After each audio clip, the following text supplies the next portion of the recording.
He is standing by as we speak. I wanted to mention and bring John in. And John, I appreciate you being here with us. But you put out a statement last week after the officer was charged in the death of Patrick Lyoya here in Grand Rapids. And I thought, well, it was a powerful statement for a number of reasons. But one of them, okay, I think you're qualified to talk about these things. You are, for folks that aren't watching on the video, maybe you don't know John. He is a black man here in West Michigan, and you have some strong opinions on this whole thing. So welcome in. Appreciate you being here with us. Thanks for having me on, Justin. It's always a great pleasure to join you, and I really appreciate the time. So let's get to that statement and break it down a little bit, because I think it had a lot of folks, thinking, well, this sounds like this is pretty common sense, and a very reasonable response to what we saw here this last week. And I'll put it up on the screen so folks can read it if they want to check it out. But it says, we must not allow the tragic death of Mr. Lyoya, which he caused by his actions, to be used to divide us. Break that down for us, John. Sure. So basically, when you look at what's happening here after this incident happened where this young man was shot, they immediately jumped to conclusions. By they, I mean mostly the media, that this was somehow a racial issue. And they're going to try to turn it also into a political issue as well. And I think that's where the division comes in. They know that using the card of racism to keep people divided is a bread and butter item for those on the left, especially.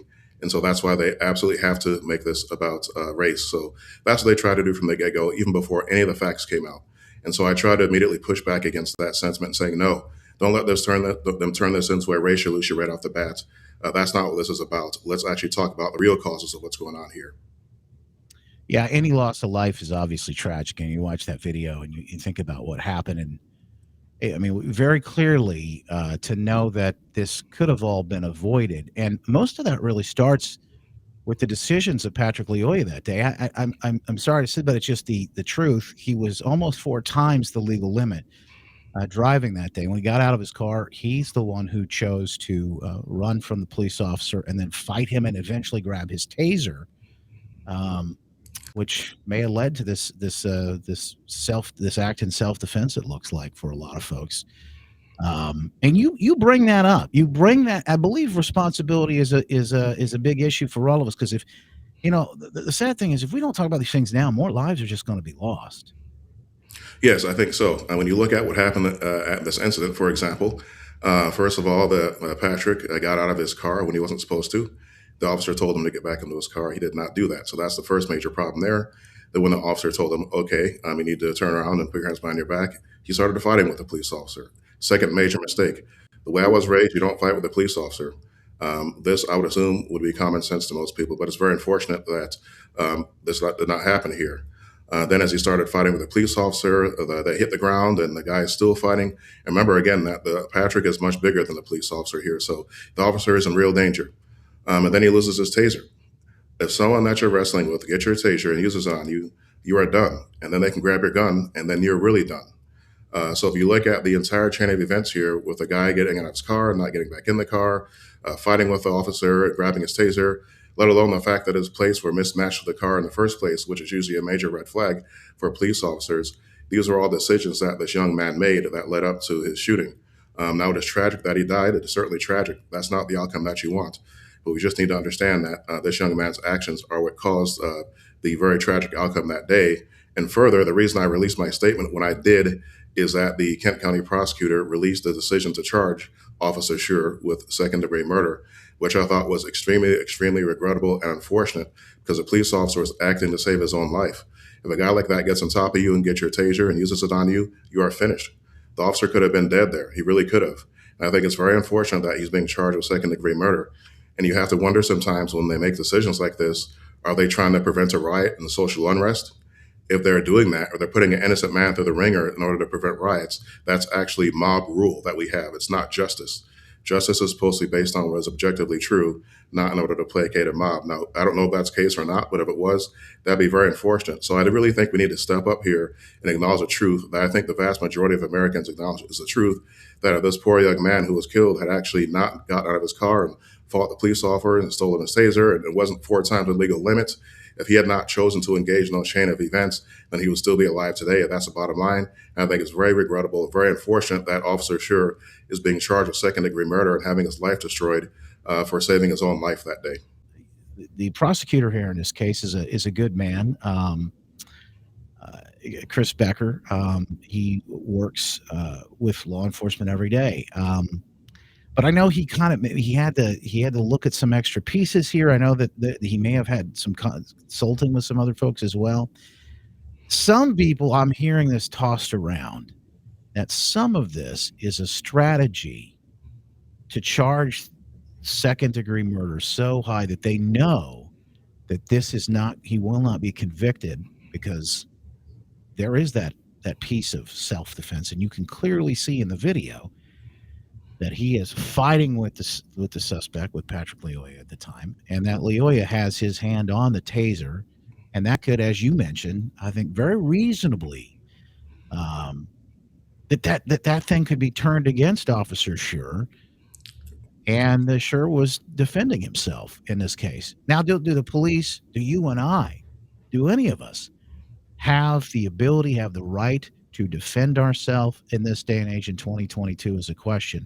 Now that's going to be on I think on display in the trial. But what do you make about the strategy, this thought that maybe he charged him, he knows this isn't going to fly, and that by this going to trial, all these facts, all of these pieces about, well, Lyoya was 4 times the legal limit, almost when he was pulled over, the lengthy rap sheet and the things that he was accused of doing, assaulting a pregnant woman, etc., before all of this took place. What do you make of that strategy? I don't really like that strategy, because to me it sounds like we're really calling into question, and I don't know who would want to be a police officer these days. What do you make about all that? Yeah, I've heard that as well. You know, that there's a strategy that you overcharge him with second degree murder, knowing that the evidence won't be able to get that conviction. I've heard that.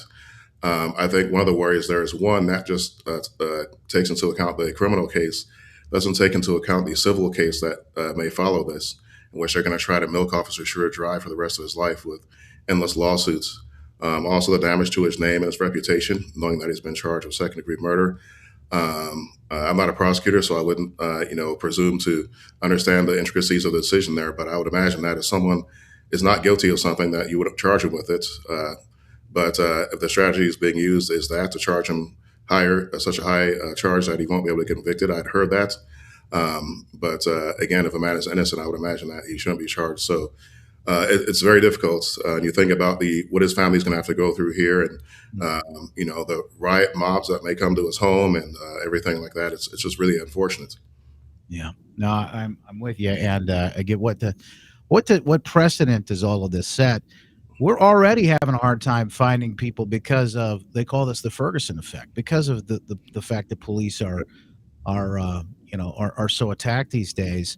On top of that, we're seeing more violence against police officers, and then when they do find themselves in a sticky situation like this, the fact that the police they're kind of defense. Nobody has their back. They're going to be charged in situations like, it makes you wonder, who in their right mind would want to do this job. And I think it's a very important job. Not only do we need good people there to do that job in order to protect people, but we also need people there who would not take advantage of that authority and that responsibility. If we get rid of all the good people, I don't think anybody's going to like the situation that's at hand after that. Yeah, I think you're exactly right. And we've got to consider the precedent-setting effect this has, that if a police officer is about to make an action that would save innocent lives, and then he's realized he's going to be punished if he makes that decision. I think that's terrible. I think it's a terrible situation they're creating. I think people have got to be thinking about the impact that it has. If our good police officers leave and they decide the risk is not worth it anymore, it's going to be bad for everyone. You are seeing a little bit of silver lining in San Francisco. I believe it was last week. The people of San Francisco voted to eject their district attorney for being too liberal, even for them. There's nothing to wrap your head around for a place like that. But I think people are opening their eyes more and seeing what's happening here. And there's also another chilling dynamic here, which is that if anyone says what I just said, you may be called a racist. They may be viciously attacked, even for stating basic facts, like really, real, actual facts that have nothing to do with race. So we've created a dynamic where people are silenced out of fear of being attacked or fired from their job, and that is extremely unfortunate. I think we have to be a country where we can tell the truth, even if it makes people uncomfortable, and that doesn't make someone a racist for doing that. So John Gibbs is running for Congress, Michigan's third district. He would like to unseat freshman Congressman Peter Meyer, and he's weighing in down off the statement on the arrest of the officer involved in the death of Patrick Lyoya. Now, this is as we mentioned earlier, I'd say it again, but unfortunately, you have to constantly do these things. Any death, any loss of life is absolutely You don't want to see that happen at all in any case. I hate to see it in this case as well. But John Gibbs joining us right now to talk about this. Your statement I thought was pretty profound on this. And as a black man, you're weighing through some of the things. We're just talking off the air. The behind the scenes live stream happens over Facebook, Twitter, Twitch, Rumble, and Getter. And you can watch all of that. Sometimes we have conversations like we just did off the air. You started getting into this thought that if you question any of these things, if you ask any of these questions, you could be called a racist. And as a black man, I think if anybody out there have the right to or might have the cover, it would be you. But of course, we just heard that City Manager Mark Washington over the weekend had a group of people, and I would imagine it was a privileged white kids who showed up at his home, and he said some of them armed, threatening him, saying that he needed to fire this police officer right away and then re-arrest him, as if he has any authority to arrest anyone or re-arrest anyone altogether. But these are dangerous times, and it seems like in these cases, and the folks on the left, that the ends always justify the means. Facts don't matter, and neither does logic. yes, I think you're exactly right. I mean, that they would go to Mark Washington's house and intimidate him like that. It's terrifying. They did this to Brett Kavanaugh, as we know as well recently. You're seeing this increased activity, and one of the reasons that they feel emboldened to do this is because they're not facing enough punishment for doing it. They are putting people in solitary confinement for being in the Capitol building for misdemeanors, but yet they're letting these criminals with weapons threaten elected officials and threaten Supreme Court justices with impunity. So we're really moving towards a two-tier justice system where those who commit crime on behalf of their regime are let go, and those who step up and question perfectly legally are being thrown away with phony, fake charges. And we're seeing that accelerate, especially under the current person in the White House who is behind that. So this is very troubling stuff, and I think that the verdict that happened and the outcome of this case are only going to embolden them, because it's going to make them realize that if they can make those prosecutors think the city is going to burn, then the prosecutors are going to say, okay, we got to do a charge here to save the city. And now you have people with mob justice who have the upper hand. In the statement, Gibbs writes, as a black man whose parents grew up in segregated America, I understand as well as anyone that we must not let this tragic event, sadly caused by criminal behavior and not race, be used to create racial division and public disorder, and let us stand with Officer Scher and his family during this difficult time. And I've said, not only do I pray for him, but I also pray for Patrick Lyoya's family in this situation. But as you point out, the responsibility here, part of that lies on Patrick. And as we see this again being used as a way to divide us, there's something bigger at hand going on here. We see race, we see sex, we see all these different things being used to divide us in this country. And we've seen that for quite some time now. Every day there's something new that we're supposed to be offended by or divided by. And the common goal, divide and conquer, it is not it's not good for this country, is it? If they get their way. That's right. I mean, the division that's being created right now is hugely devastating, both now, but especially in the future. As they try to pit people against each other and make people feel that the other guy is the reason that you're not achieving, this can create a huge sense of resentment that causes all kinds of ripple effect damage throughout society. If I was told that everything was based on race, like critical race theory tries to teach, and I was told that because I'm black, I'll never be able to achieve, and because the guy over there is white, he has a special privilege or advantage over you. If I was told that, I wouldn't be where I am today. I would not have graduated from Stanford and Harvard and speak Japanese fluently and been a missionary in Japan and served in the Trump administration and now be running for Congress. My parents raised me to let me know that I could do anything. They made sure that I worked hard so that I could do anything, and they didn't have any excuses like what you see today. And, they talk about police brutality. Well, my parents had belt brutality or go get a switch brutality. If you mess up, we're going to have discipline in this house. So Mm. and that's a good kind of discipline that keeps us on the right track. So that's what we really need is to get discipline back. But they're trying to create a situation where everything's based on race, innocence or guilt is based on race, and they divide people based on that in order to gain political advantage, which you can bet they're going to be doing leading up to the midterm elections. So the good news seems to be that more and more people are seeing what they're up to. So that is great to see, and I pray every day that more people of every background, no matter what you come from, all Americans, period, would see this charade for what it is and reject it, and that their scheming of based on division and hatred would not work. John Gibbs with us right now. John, before we're looking at some creative signs here, it looks like you've been out campaigning quite a bit and meeting folks in the community and having conversations. Just quickly before we let you go, we know you are running to unseat freshman Congressman Peter Meijer. What are you hearing? And then also, you've got some news on some polls before we let you go. Yeah, we are having so much fun here. We hit the streets almost every day. We hit door knocking every weekend. As we do hundreds of doors a weekend, out of those hundreds, we typically find only one or two people who are supporting Peter Meijer. Out of the remaining folks, those hundreds of people, probably over half are with me. The other half have not heard of me yet, but once we tell them about me, they're very favorable and very open. So he has absolutely no support out there in the community. We're hitting parades everywhere, and we never see him anywhere whatsoever, nowhere to be found, because I believe he feels that he'll be tarred and feathered for his decision that he made to impeach our president days after he got into office. And I think he is right about that. So he's not really showing his face. There's a poll out there that I've not paid for, which shows I'm up by 19 points. Usually politicians or candidates will pay for their own poll. They'll juice it up a bit to make themselves look good. I have not done that. This is a poll that's out there by someone else. Shows I'm up by 19. We heard from another poll out there last week that I'm up by double digits. And so we believe that we're quite far ahead.